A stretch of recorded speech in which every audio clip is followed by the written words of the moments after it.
चलिए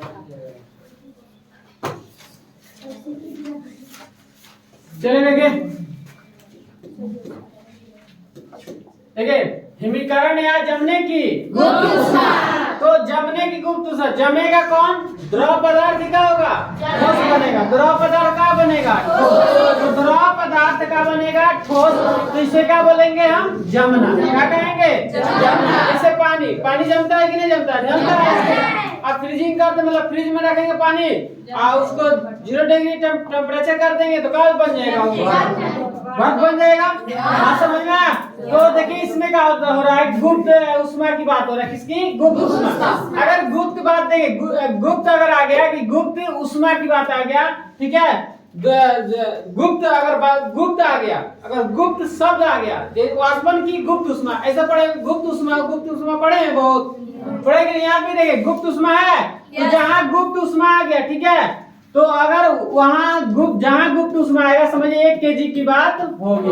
कहीं भी देखिए अगर गुप्त उष्मा की बात आएगी तो वहाँ 1 केजी की बात होगी। याद रखना, अगर गुप्त उष्मा अगर शब्द आ गया गुप्त उष्मा, वहाँ किसकी बात होगी? 1 केजी। याद बात समझना। तो ये द्रव जमने की गुप्त उष्मा देखिए, जब 1 केजी द्रव ठोस में क्या हो जाए? बदल जाए। 1 केजी द्रव किसमें बदल जाए? ठोस में। मान के चलिए 1 केजी का लेते हैं पानी, 1 केजी पानी किसमें बदल जाता है? ठोस में। क्या बन जाता है जी? ठोस में। मतलब मान के चलिए बर्फ बन गया। क्या बन गया? बर्फ। क्या बन गया जी? बर्फ। तो 1 केजी पानी ठोस बन गया मतलब बर्फ बन गया, ठीक है। तो वो अपने गलन की गुप्त उष्मा के बराबर उष्मा का उष्मा का त्याग करता है, ठीक है। वह अपने गलन की गुप्त उष्मा के बराबर उष्मा क्या करता है? उसमें त्याग करता है। उसमें क्या करेगा? वो त्याग करता है। इस उष्मा को हिमीकरण या जमने की गुप्त उष्मा कहते हैं। तो अगर समझिए क्या करेगा कि 1 केजी द्रव ठोस में बदले, 1 केजी द्रव किसमें बदलेगा? ठोस में। तो वह अपने गलन की गुप्त उष्मा ठीक है, उष्मा के बराबर उष्मा क्या करेगा? उसमें से त्याग करेगा। जो आपका द्रव है उसमें क्या करेगा? उष्मा का त्याग करेगा। इस उष्मा को हिमीकरण या जमने की गुप्त उष्मा कहते हैं। अब आगे देखिए गलन या संगलन। गलन पढ़े हैं? गलन तो पढ़ चुके हैं। या संगलन, ठीक है। खड़े तो खड़े। गलन किसे कहेंगे? ठोस से द्रव बनने की क्रिया को गलन कहते हैं। हाँ, ठोस से द्रव बनने की क्रिया क्या बोलते हैं? गलन। हाँ चलिए बैठ जाए। तो इसमें देखिए गलन या संगलन की गुप्त उष्मा या प्रसुप्त उष्मा, ठीक है। तो याद रखना नाम 3 हुआ है, गलन या संगलन की गुप्त उष्मा या प्रसुप्त उष्मा, ठीक है। अब देखिए इसमें भी क्या होगा? जब गुप्त उष्मा की बात आ रहा है, तो कितना केजी की बात होगा जी? 1 केजी। कितना केजी के? 1 केजी। तो कह रहे उष्मा की वह मात्रा जो वायुमंडलीय दाब पर 1 केजी ठोस को उसके गलनांक पर द्रव में बदल देती है। क्या करे? उष्मा की वह मात्रा जो वायुमंडलीय दाब पर, वायुमंडलीय दाब पर 1 केजी ठोस को उसके गलनांक पर द्रव में बदल देती है। 1 केजी ठोस, 1 केजी का ठोस मान के चलिए 1 केजी बर्फ ले लीजिए या 1 केजी मान के चलिए हम लोहा ले ले, तो उसको जितना उष्मा चाहेगी उसको बदलने के लिए किसमें? द्रव में। 1 केजी मान के चलिए हम 1 केजी का ले लेते हैं, लोहा ले लेते हैं, या 1 केजी मतलब ठोस होना चाहिए। क्या होना चाहिए? ठोस। कोई भी चीज ले रहे हैं लेकिन वो क्या होना चाहिए? ठोस।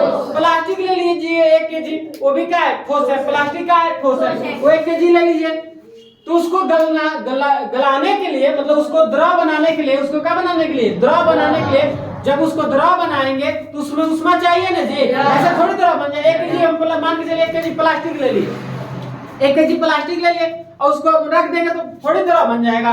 वो तो ठोस है प्लास्टिक, उसको द्रव बनाने के लिए उसको उष्मा चाहिए ना जी। तो वही कह रहा है कि 1 केजी ठोस को उसके गलनांक पर द्रव में बदल देती है, ठीक है। उष्मा की वह मात्रा जो वायुमंडलीय दाब पर क्या करे? 1 केजी ठोस को उसके गलनांक पर द्रव में क्या करती है? बदल देती है। उससे गलन या संगलन की गुप्त ऊष्मा कहते हैं, ठीक है, या प्रसुप्त ऊष्मा कहते हैं। जैसे देखिए, जैसे में दिया बर्फ की गलन की गुप्त ऊष्मा कितना होती है? 335 किलो जूल प्रति केजी, ठीक है। याद रखना, बर्फ की गलन की गुप्त ऊष्मा मतलब बर्फ का ठोस है, बर्फ का ठोस है, उसको उसकी जो गलनांक होगा, ठीक है, उसको कितना ऊष्मा चाहिए जी? कितना?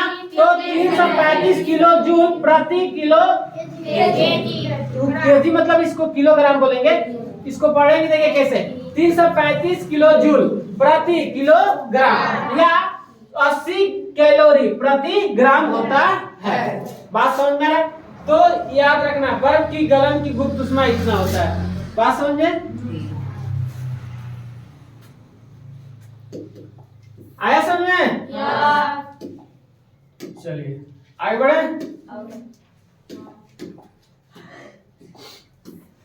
अब यहाँ पर क्या पढ़ेंगे? देखिए, अब यहाँ हम सीखेंगे का निम्नलिखित तापमान को सेल्सियस में बदलेंगे। किस में बदलेंगे?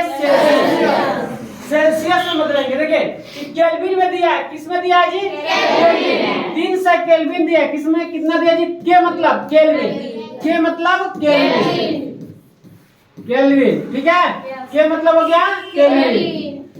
बात समझे? तो 300 केल्विन को किस में बदलना है जी? सेल्सियस। तो देखिए केल्विन का सूत्र होता है, केल्विन ताप बराबर होता है सेल्सियस ताप प्लस 273। याद रखना, ये सूत्र याद रखना कि केल्विन ताप बराबर होता है सेल्सियस ताप प्लस 273। ये सूत्र है आपका, याद रखना। तो हमें बताइए किससे बदलना है जी? सेल्सियस में। किससे बदलना है? सेल्सियस। तो देखिए हमें 300 पहला आपका दिया है का, ये आपको पहला क्वेश्चन दिया है 300 केल्विन को सेल्सियस में बदले। तो केल्विन का सूत्र होता है, केल्विन ताप बराबर होता है सेल्सियस ताप प्लस 200। अब क्या करेंगे? केल्विन दिया है, केल्विन ताप कितना दिया जी? 300। केल्विन ताप 300 हो गया, ठीक है। केल्विन ताप यहाँ लिखा है ना जी, तो केल्विन ताप कितना दिया है? 300। सेल्सियस ताप हमें पता नहीं, निकालना है सेल्सियस। अब देख 273। अब हम क्या करेंगे? सेल्सियस जब लेंगे तो इसमें से देखिए, इसमें से क्या करेंगे? घटेगा, प्लस इधर आएगा ना जी, घटेगा ना जी, तो प्लस इधर आएगा तो क्या होगा? माइनस। तो हम क्या किए हैं? 300 में से क्या किए? 273 घटा दिए। 200 में से 300 में से 273 घटाए तो कितना आ जाएगा जी? 27 डिग्री सेल्सियस। बना लेंगे। अगर हम कह दें कि नहीं, बताइए, अगर हम कह दें कि 50 केल्विन को किस में बदलिए? सेल्सियस। 50 केल्विन को किस में बदलिए? सेल्सियस। तो कैसे बदलेंगे? देखिए कैसे बदलेंगे। हम लिखेंगे केल्विन ताप। क्या लिखेंगे जी? केल्विन ताप। केल्विन ताप बराबर सूत्र होता है का आपका सेल्सियस, सेल्सियस प्लस 273, ये ना। अब देखिए केल्विन कितना है जी? 50 बराबर सेल्सियस पता नहीं, सेल्सियस निकालना जी, सेल्सियस अब प्लस 273 ना। अब क्या करेंगे बताइए? क्या करेंगे? सेल्सियस लिखेंगे, सेल्सियस बराबर, अब क्या होगा? या इधर घटेगा ना जी, तो 50 में से क्या घटाएंगे? 200, तो कितना आ जाएगा? घटेगा तो माइनस में चल जाएगा, कितना आ जाएगा? 223, सही है। कितना आ जाएगा? इतना का सेल्सियस, डिग्री सेल्सियस। बात समझ में आ रहा है? यहाँ माइनस रहेगा, बड़ा का चिन्ह रहेगा। बात समझ में? कोई दिक्कत नहीं। अब बना लेंगे। अगर बताइए, अगर कोई दे दे कि नहीं, बताइए 400 केल्विन, कितना? 400 केल्विन। 400 केल्विन किससे बदलिए? सेल्सियस में। तो हम क्या करेंगे? सूत्र वही लगाएंगे, केल्विन ताप का, केल्विन ताप बराबर सेल्सियस ताप प्लस 273। तो क्या लिखेंगे यहाँ? 400, ठीक है। 400 की सेल्सियस बदलना है ना जी, 400 किसे बदलना है? सेल्सियस। तो ये सूत्र याद रखेंगे, ये वाला आपका सूत्र याद रहना चाहिए, तब जाके क्या होगा? बदल सकते हैं, ठीक है। तो 400 लिख दिए और सेल्सियस ताप प्लस, ये तो सही है, ठीक है। अब क्या लिखेंगे यहाँ? 400। अब ये घटा देंगे ना जी, क्या होगा? 7, 10 में से 3 गया 7, 9 में से 7 गया 2, सही है। आई 3 में से 2 गया, एक से कितना आ जाएगा? 27 सेल्सियस में बदल दिए। 400 केल्विन को किसमें बदल दिए? सेल्सियस। आया समझ में? कोई दिक्कत नहीं। बना लेंगे अब। अब देखिए इसका उल्टा क्या होता है? उल्टा उल्टा समझिए अब समझिए यहाँ। अब देखिए अब देखिए उल्टा। अब क्या कर रहा है केल्विन में, किसमें बदलना है जी? केल्विन में। उसमें क्या था केल्विन में दिया था, सेल्सियस में बदलना था। केल्विन में दिया था, सेल्सियस में अब क्या किया है कि सेल्सियस में दिया है, किसमें बदलना है? उल्टा हो रहा है। तो देखिए सूत्र वही रहेगा, सूत्र चेंज नहीं। अब देखिए 30 डिग्री सेल्सियस दिया है, कितना डिग्री? 30 डिग्री सेल्सियस दिया है, कह रहा है केल्विन बताइए केल्विन में कितना होगा? तो ये सूत्र वही है ना जी। तो सूत्र में अंतर है अंतर? अब सूत्र तो वही है। अब देख केल्विन ताप बराबर केल्विन ताप को केल्विन ताप लिखे हैं, पता नहीं बदलना है। सेल्सियस ताप, सेल्सियस कितना है जी? 30 डिग्री है, 30 लिख दिए, अब प्लस 273। अब दोनों जोड़ने कितना आएगा? 303 केल्विन। आ गया समझ में? अब समझिए, अगर हम आपसे कहें कि बताइए 60 डिग्री सेल्सियस को केल्विन बताइए, 60 डिग्री सेल्सियस को किसमें बताएंगे? तो केल्विन में। तो केल्विन के देखिए यहाँ समझिए, तो केल्विन के केल्विन लिखेंगे। अब क्या लिखेंगे जी? 60 ना। अब जोड़ देंगे कितना हो जाएगा? जोड़िए 3 तेरे के 3 हाथ में 3 से कितना हो जाएगा जी? 35। क्या हो गया ये? केल्विन हो गया। बदल सकते हैं? तो ये आपको क्या होना चाहिए? सूत्र याद होना चाहिए। याद रहेगा?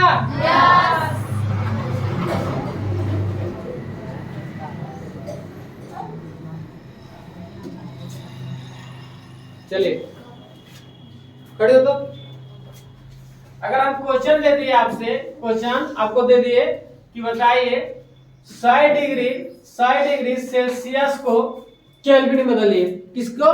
केल्विन में। कितना डिग्री को? 100 डिग्री सेल्सियस को केल्विन में बदलना है, तो बदल देगी? चलिए बताइए। तो 60 डिग्री सेल्सियस को केल्विन में बदलिए। केल्विन सूत्र याद है? हाँ बनाइए। केल्विन ताप बराबर क्या होता है? सेल्सियस ताप प्लस 273।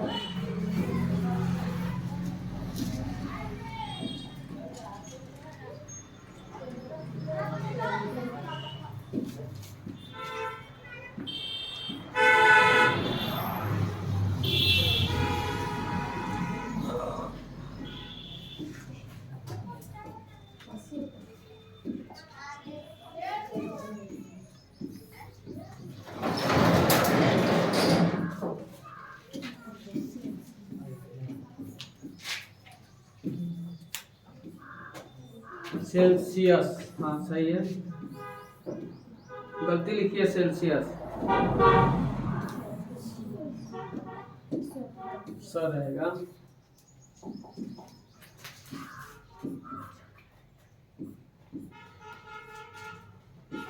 ऐसे लिखेंगे सेल्सियस।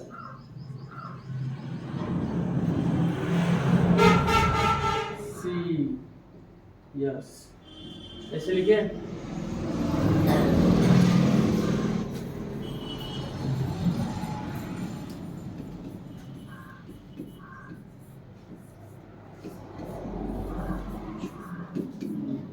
सेल्सियस ताप प्लस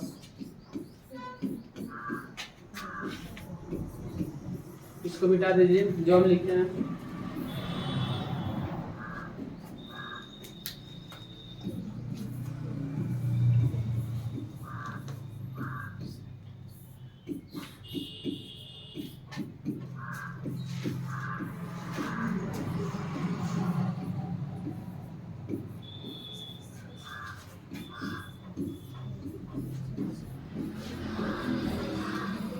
कितना हो जाएगा जी? 373 केल्विन होगा। केल्विन में बदलना है, के लिखिए। चलिए समझ में आया जी?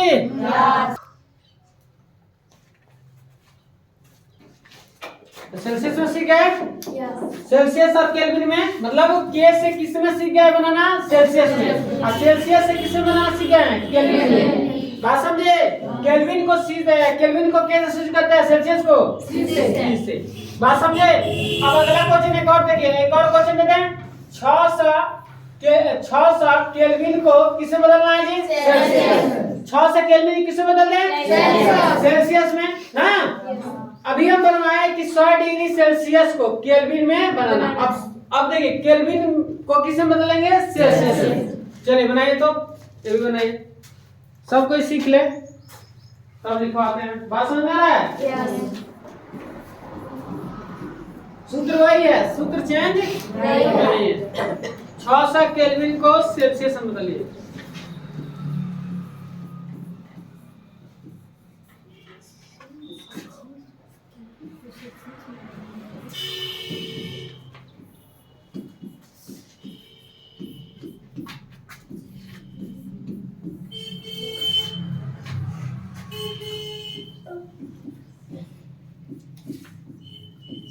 पहले मान रखिए।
कितना आ गया जी? सी लिखिए वहाँ। सेल्सियस ताप कितना आ गया? 200 327। सही है। चलिए बनाने दें।